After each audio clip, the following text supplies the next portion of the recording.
Chers amis de la matinale Tocsin, merci d'être là encore ce matin.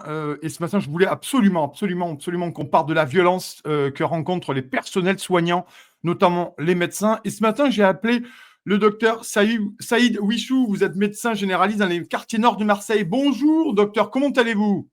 Bonjour, ça va, je vous remercie. Bon, mais merci beaucoup. Alors, je vous suis sur Twitter parce que vous avez fait, vous subissez ça et vous êtes très engagé contre ces questions de violence contre les soignants. Vous avez fait un article dans le Figaro, une interview dans le Figaro récemment. Aujourd'hui, cette violence contre les soignants, contre les médecins, elle se perpétue. Elle a tendance à devenir véritablement chronique, j'ai envie de dire, en termes médicaux.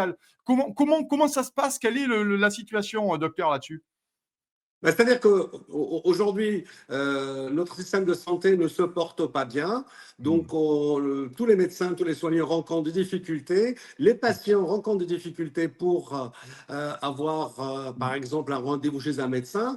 Et à ces difficultés-là vient s'ajouter ce problème de violence qui nous complique un peu la vie et qui rend l'exercice de notre métier difficile et on ne peut pas travailler vraiment sereinement et en toute sécurité. Alors, c'est un problème qui n'est pas propre, bien entendu, à Marseille. C'est Oui. un problème qui est un peu partout. C'est toute la France. Il n'y a pas longtemps, c'était il y a une dizaine de jours, je crois, c'est une clinique à Villeurbanne où Ouais. il y a eu des incidents, justement, où des patients, où la famille plutôt de patients se sont pris à 3 soignants qui ont été blessés.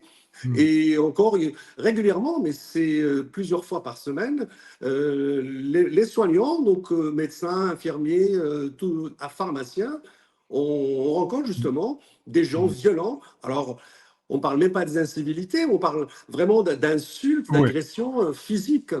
Comme cela a été vu chez ce médecin de Drancy. Tout le monde avait la photo de ce Oui. visage tuméfié du docteur Olmeki, qui a été agressé par un de ses patients. C'était au mois de novembre dernier. Alors, je vais vous poser une question parce que j'essaie de comprendre effectivement. Cette violence, elle est de plus en plus forte. D'où elle vient, docteur Wichou? C'est-à-dire, c'est quoi? C'est des gens qui sont impatients, c'est des gens qui sont violents et impatients, c'est des gens qui ne prennent pas conscience aujourd'hui de la difficulté en plus d'exercer la médecine ou tout ce qui est dans le milieu médical. Qu'est-ce que c'est selon vous? Quelle est votre analyse à ce sujet? Alors, les chiffres parlent Oui. d'eux-mêmes. Pour l'année 2023, il y a eu en agression de médecins généralistes 1581 agressions. Donc, et avec une augmentation de 27% par rapport à l'année Oui. précédente, c'est-à-dire 2022. Bon, Mm. la moitié de ces agressions étaient dues à un retard de prise en charge. Mm. C'est-à-dire que devant l'affluence, devant le nombre important de patients dont on doit s'occuper, que ce soit dans les cabinets médicaux, que ce soit aux urgences, ce retard, en fait, entraîne une frustration chez Ouais. les patients et des fois, bah, on peut comprendre cette Mm. frustration. Les patients, ils n'arrivent pas Mm. à contenir leur colère et de temps en temps, ils passent à l'acte. Donc la moitié vraiment de ces agressions, elles sont dues à un retard de prise en charge. Ouais, c'est absolument dingue et en plus, vous, concrètement, vous risquez pour votre vie. Enfin, beaucoup de témoignages, notamment vous parliez des infirmiers, des infirmières qui se déplacent à domicile, les médecins qui reçoivent aussi. Il y a une peur aujourd'hui, alors pas chez tous les médecins et j'espère, heureusement, du moins, mais du moins pour les gens concernés, ça, j'imagine que dans la profession, on doit commencer à s'inquiéter aussi. Et est-ce que les réponses sont là aussi? Est-ce qu'il y a des réponses qui sont posées par le gouvernement ou les pouvoirs publics? Bien sûr, donc en fait, devant cette Ouais, importance justement de ces problèmes de violence, toute la profession commence à se mobiliser. J'ai oui, lancé il y a un mois le collectif du 12 mars oui, pour sensibiliser et la population et les pouvoirs publics sur ce problème. Nous avons réussi à réunir une quinzaine d'organisations de soignants, que ce soit des syndicats médicaux, de médecins, de pharmaciens, d'infirmiers, orthophonistes, etc. Donc vraiment beaucoup de représentants de professionnels de santé. Et nous avons réussi à être reçus par le ministre de la Santé, Yannick Noder, qui a répondu favorablement à nos demandes. Et nos demandes sont très simples. On souhaite tout simplement travailler en sécurité. Et ça passe aussi par d'abord une fermeté de la justice. Et c'est ce qui a un petit peu déclenché tout cela récemment, c'est cette clémence de la justice pour l'agresseur du médecin de Drancy, où il a eu, donc le médecin a eu une fracture du nez, 3 fractures du nez, 15 jours d'ITT, et l'agresseur a écopé de 3 semaines de travaux d'intérêt général. Donc, nous, Ouais. quand on entend ça, on ne comprend pas très bien qu'on puisse vraiment être aussi clément, aussi tolérant face à ces agressions. Donc, une de nos demandes essentielles, c'était qui a été donc répondu favorablement, c'est que ça soit l'agression de soignants soit un critère de gravité, une circonstance aggravante. Premièrement, Oui. la deuxième chose, c'est cette loi qui était en attente au Sénat, on voudrait qu'elle soit à l'ordre du jour. C'est la loi sur le délai d'outrage en cas d'agression de soignants. Nous avons obtenu que la loi soit inscrite à l'ordre du jour. Elle passera la première semaine du mois de mai, le 5 mai. Donc aujourd'hui, elle est inscrite à l'ordre du jour. Donc pour nous, c'est un succès. Cette mobilisation a vraiment apporté ses fruits, mais on n'a pas fini. C'est-à-dire qu'on doit être vigilant aussi, d'une part que les violences ne se répètent pas, parce que c'est pas parce que les lois, elles existent, ça n'empêche pas les gens de les transgresser. Mais on voudrait en même temps qu'un travail soit fait sur la communication de cette loi et sur la communication du respect des soignants. On voudrait aussi que des mesures préventives, nous, on n'a pas envie d'envoyer nos patients ou les gens en prison. Ce n'est pas notre but. Nous sommes des gens qui veulent soigner et non pas d'envoyer qui que ce soit en prison. Donc, on voudrait qu'il y ait un travail qui soit fait par les pouvoirs publics pour sensibiliser la population à ce phénomène de violence. Alors, il nous reste 3-4 minutes, docteur Saïd Louichou. Je vous remercie. Vous êtes médecin généraliste pour ceux qui viennent nous rejoindre dans les quartiers nord de Marseille. Et vous avez un second combat parce que vous avez des journées bien remplies, docteur. Et en plus de ça, vous vous mobilisez contre les violences faites aux soignants qui sont absolument inadmissibles. Et surtout, cette fameuse loi Garot. Alors, il y a une mobilisation, vous m'avez dit, le 28 avril.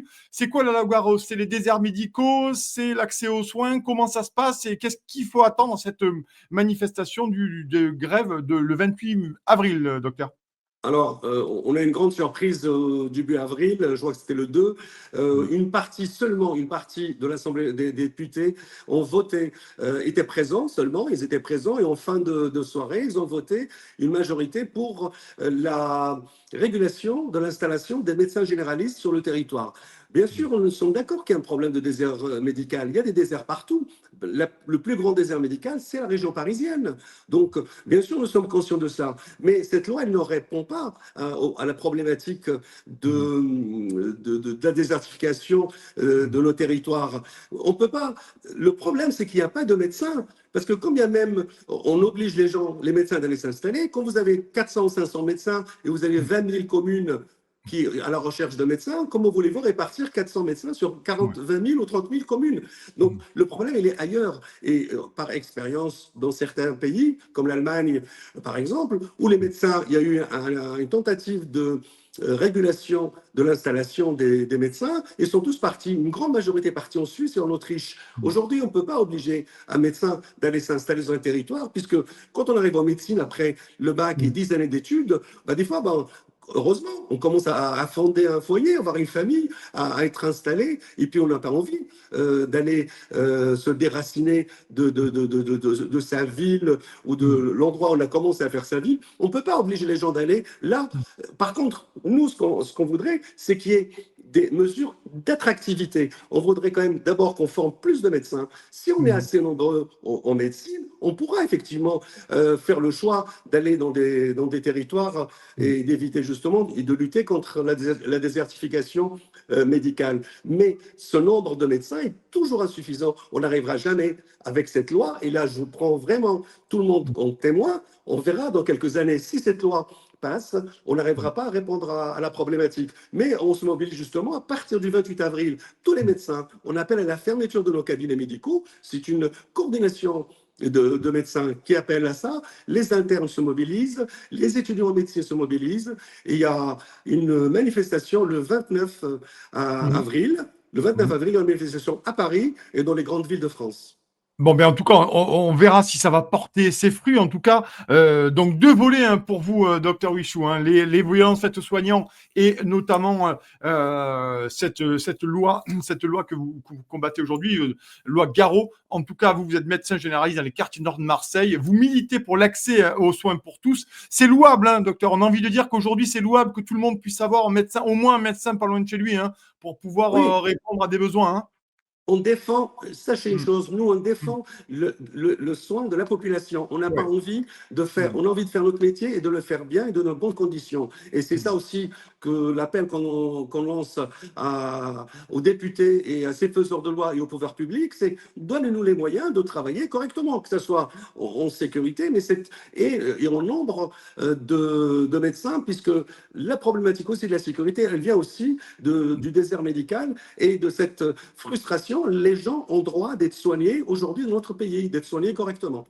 Oui, je pense que c'est un droit fondamental. En tout cas, merci beaucoup, docteur, d'avoir pris ce temps pour nous répondre sur Toxin et d'alerter notamment là-dessus. Et je vous invite, chers amis, à suivre le docteur Saïd Wichou, notamment sur son compte Twitter où vous êtes très actif et ça permet d'avoir des informations. Voilà. Et si jamais il y a des soignants qui nous écoutent, je sais qu'il y a pas mal de médecins qui nous écoutent aussi, un docteur. Donc peut-être aussi, ils peuvent faire la démarche de vous contacter ou du moins le collectif en question pour vous rejoindre. Voilà, chacun fera ce qu'il veut. Merci beaucoup, docteur Saïd-Wichou, d'avoir pris ce temps pour répondre à mes questions sur Toxin ce matin. Merci beaucoup. Merci. Chers amis, n'oubliez pas de vous abonner à la Gazette du Toxin sur toxin-media.fr/gazette. Vous savez, tous les jours, Valentin vous écrit dans votre boîte mail, vous recevez le meilleur de la matinale. C'est un courriel, donc impossible à censurer par le système. C'est condensé, c'est fait pour ceux qui n'ont pas le temps ou qui préfèrent lire, tout simplement. C'est aussi une version courriel qui peut être partagée. C'est spécialement conçu pour être transféré en un clic. Bref, c'est la version efficace pour pouvoir diffuser au mieux nos idées et les véritables informations. Pour recevoir gratuitement la Gazette tous les soirs, inscrivez-vous donc tout de suite sur toxin-media.fr/gazette, toxin-media.fr/gazette. À bientôt.